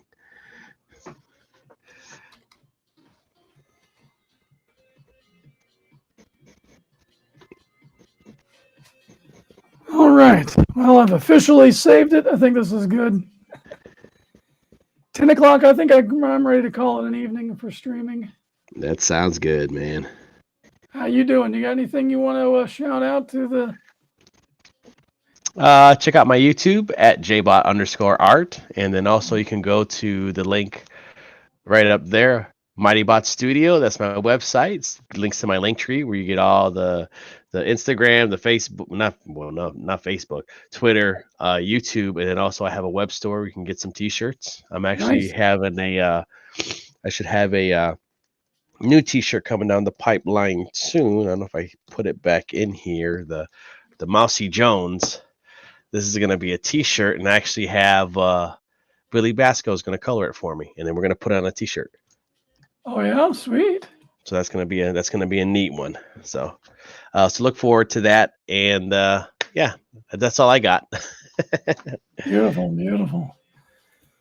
Yeah, well, you can always read Dreaded Dinosaur Man on Webtoon. I got some links down there in the description to go and do that. I gotta get working on another chapter. I've got 3 more chapters till I can do until the storyline goes into the print book that I'm working on.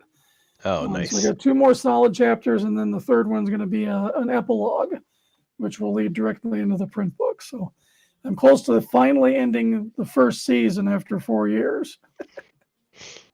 Awesome. Ridiculous.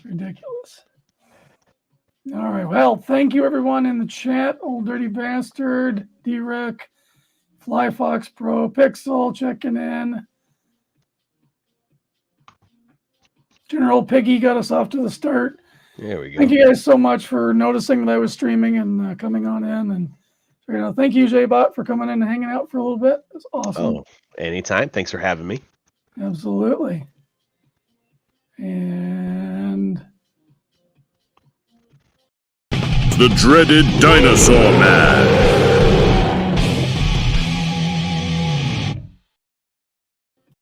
The dreaded Dinosaur Man.